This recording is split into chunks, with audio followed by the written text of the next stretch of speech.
Ministro, una pregunta bastante exacta, creo que se la han hecho muchas veces hoy en la mañana, pero estamos muy curiosos por la reunión con la fiscal general. Yo me quería enfocar un poco más, dándonos cuenta más o menos en el contexto en el que se da esta entrevista, tomando en cuenta que existe una negatividad entre el presidente y la fiscal general. Usted, después de haber tenido esta reunión con ella indicó que existe, digamos, un vínculo bastante exitoso con el Ministerio de Gobernación. ¿Usted aún así logra identificar si existe alguna barrera que logre existir para que se pueda gobernar en este momento? Lo que pasa es que con ella, en particular como jefe del Ministerio Público y fiscal general, estamos estableciendo algo que es fundamental y es mejorar las relaciones operativo-técnicas o técnico-operativas entre gobernación y las fiscalías. No es el MP en general, sino que por eso la menciono como jefe del Ministerio Público, porque como jefe del Ministerio Público ella debe garantizar esa coordinación institucional y lo está haciendo. Con la reunión de hoy llegamos a esa conclusión en temas de extorsiones, en temas de atención a la víctima, en temas de narcotráfico. Son cosas que ya venían dándose y han tenido, en el caso de las extorsiones, realmente han tenido éxito. Yo decía de que en esos términos tenemos que fortalecer el trabajo con estas fiscalías, particularmente, porque es el tema que más le afecta a la población y a nosotros nos interesa mucho abordar. Y solo termino la idea, el tema del contexto, honestamente, hoy tratamos de salirnos del contexto, porque el contexto es muy complejo, pero no podemos contaminar ese trabajo técnico operativo, porque si no, la criminalidad se nos puede disparar de una manera extraponencial. Claro, hablando un poco sobre las extorsiones, hemos visto que bastante trabajo está siendo enfocado en este momento, pero también se logra identificar que existe un problema de correlaciones. Alrededor de 200 departamentos están siendo afectados, y creo que es bastante obvio que usted lo ha indicado, que la mayoría de extorsiones provienen de las cárceles. Estamos viendo también que existe bastante trabajo referente a las requisas. Sin embargo, bueno, yo logro identificar, hemos visto el equipo que usan para hacer las extorsiones. Hay routers, computadoras, televisores y todo eso. Pues, nosotros se logra identificar o se logra evidenciar que existe un vínculo o tal vez existe algún filtro de seguridad que nos está pasando. Me imagino que ustedes ya lo identificaron, pero ¿de qué forma se deduce a un responsable? ¿Qué pena se enfrenta a este responsable? ¿Y de qué forma están buscando ustedes prevenir que esto pase? Es obvio que hay, digamos, un control muy débil, y es obvio que los guardias penitenciarios están en la jugada de la corrupción, permitiendo el ingreso de todos estos equipos. No sabría decirte cuáles son las consecuencias penales, porque no soy abogado y no tengo ese dato a la mano. Pero lo que sí te puedo decir es que es un fenómeno que hay varias formas de afrontarlo. Uno de ellos es lo que estamos haciendo, pero no es exclusivamente. Este es el inicio para plantear una nueva gestión penitenciaria, donde vamos a convocar a nuevos guardias penitenciarios. Vamos a ser contundentes cuando encontremos situaciones que podamos manejar, como pasó precisamente en la costa, donde se descubrió que un subdirector era el que promovía de una manera ilegal la trata de personas, prostituyendo a privadas de libertad mujeres, y fue despedido y consignado inmediatamente. Lo que sucede es que para llegar a esto tenemos que generar un proceso de investigación, y esto va a llevar su tiempo. Pero el compromiso, ¿por qué las requisas? Porque las requisas, el primero hasta el tercer día después de la requisa, las extorsiones bajan. Y es porque ya no tienen teléfonos, es porque ya no tienen acceso a internet. Entonces, nuestra cuestión es, si ese es un mecanismo que tiene ese resultado, vamos a seguir haciendo requisas. Aquí nosotros no nos vamos a cansar. ¿Por qué razón? Porque nos da resultados, pero tiene un elemento añadido, y es que estamos haciendo el conteo de privados de libertad para tener claro, digamos, quiénes y cuántos están en las cárceles. Esto no lo vamos a hacer solo en estas cárceles principales, vamos a ir a todas las cárceles del país, y quizá en aquellas más pequeñas vamos a poder aplicar más fácilmente el tema de los controles. Pero otro tema paralelo, hay otros dos temas paralelos.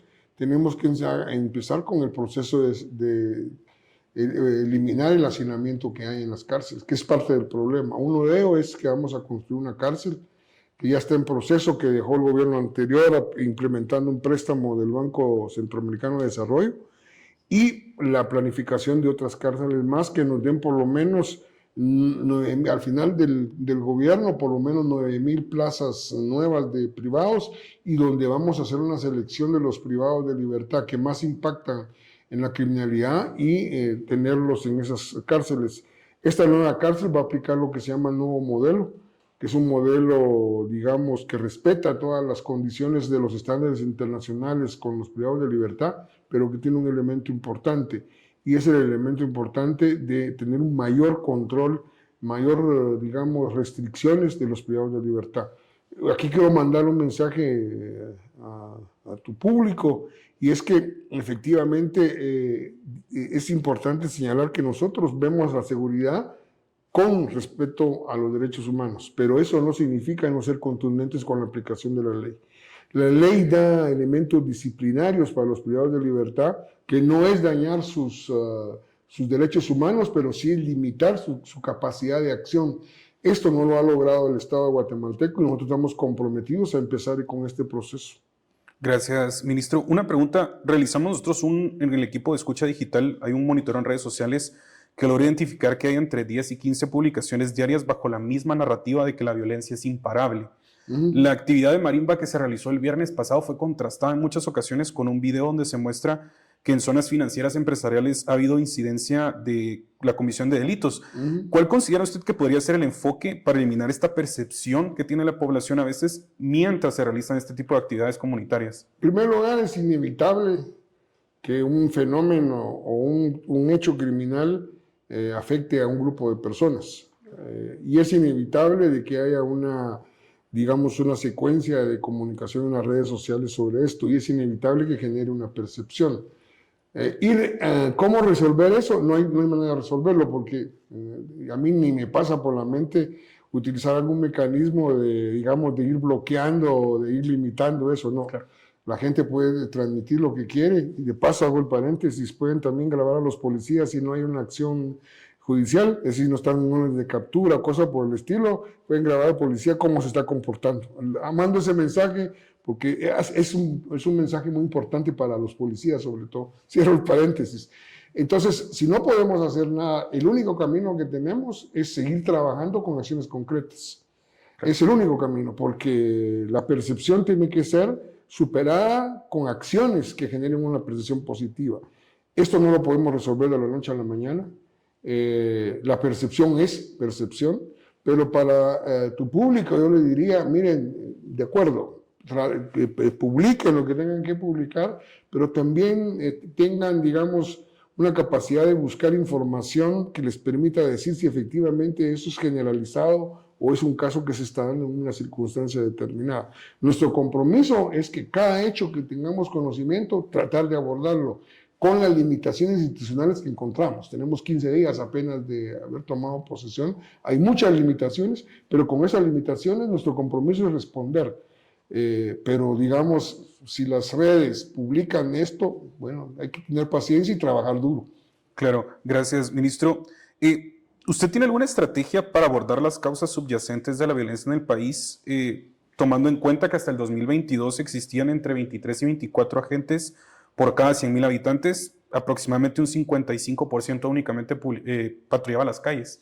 Sí, no, el problema que tenemos es que de los 42,000 aproximadamente policías, efectivamente son aproximadamente como unos 28,000 que en la práctica están en las calles, y a veces divididos por turnos.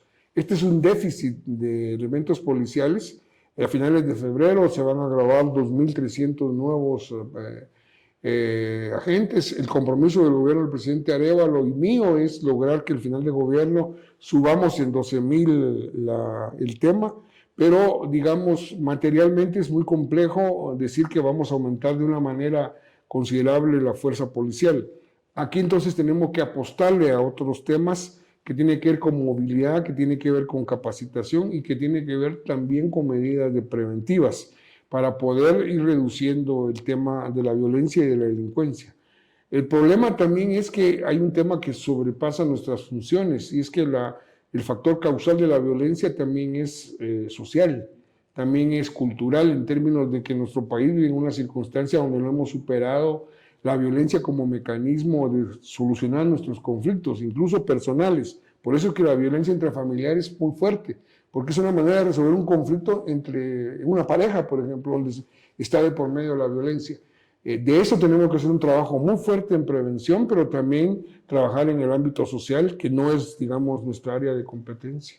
Claro, ministro, y en términos de prevención también, desde su ministerio, ¿cómo se puede abordar las causas también del narcotráfico en Guatemala, sabiendo que es un área tan estratégica para el traspaso? El problema del narcotráfico es que su causa es el dinero. Es decir, el narcotraficante no trafica o trasiega droga porque le gusta o porque es una buena actividad, es porque gana mucho dinero.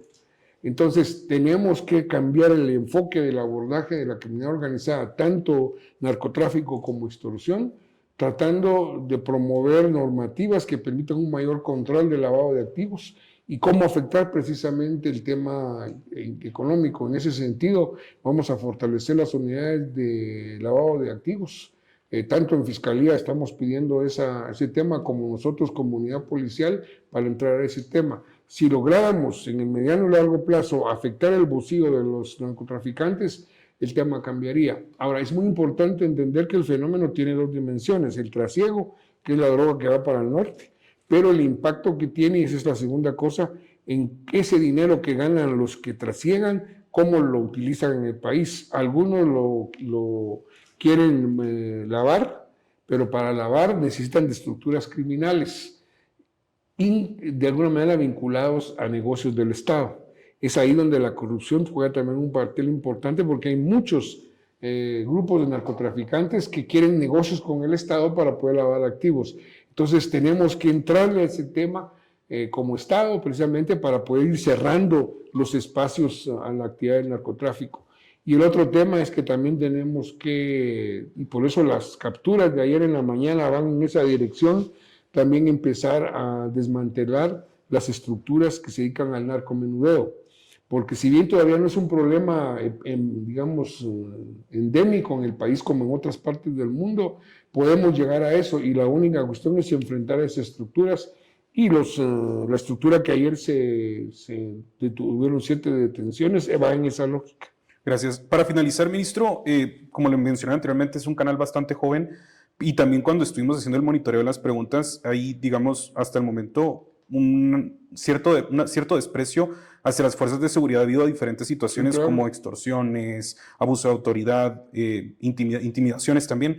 ¿Cómo planea que la administración pueda garantizar que los derechos de los ciudadanos sean respetados y protegidos? Aquí hay varias cosas. Primero, vamos a hacer una reestructura interna que nos permita desmantelar aquellas unidades que están más que probado de que están involucrados, por ejemplo, en el tema de la extorsión a los migrantes. Claro. Pero hay otro problema muy importante, y otro problema ha sido el tema de los operativos, donde sobre todo los jóvenes los fines de semana les sacan cuantiosas cantidades de dinero, aunque los jóvenes no necesariamente van ebrios.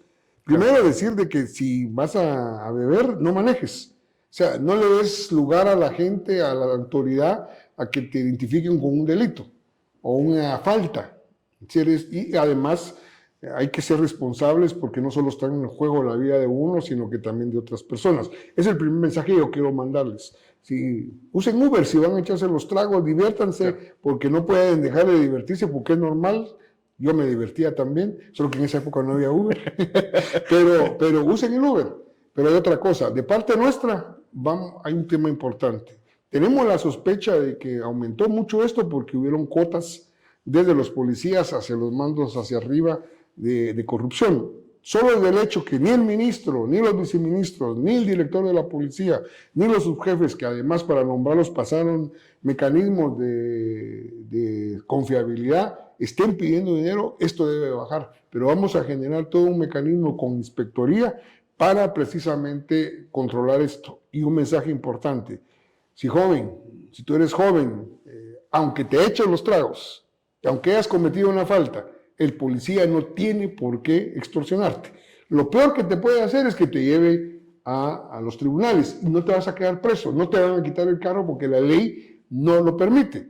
Entonces, si un policía, aunque te hayas echado los tragos, hace eso, denúncialo. y nosotros nos vamos a encargar de procedimientos adecuados porque no es correcto, no es justo que la gente salga a divertirse, que todos tenemos derecho de hacerlo y que tengamos que tener el miedo que al regresar a la casa nos va a parar la policía y en lugar de ayudarnos, en lugar de decirnos, mire, lo ayudo a llevarse a su casa porque está ebrio, lo que están haciendo es extorsionarnos. Eso es un compromiso que yo hago y que estamos ya empezando a trabajar sobre esto para poder afrontarlo. Muchas gracias, ministro, por su tiempo. De acuerdo, Gracias. muchas gracias a ustedes. Gracias, ministro.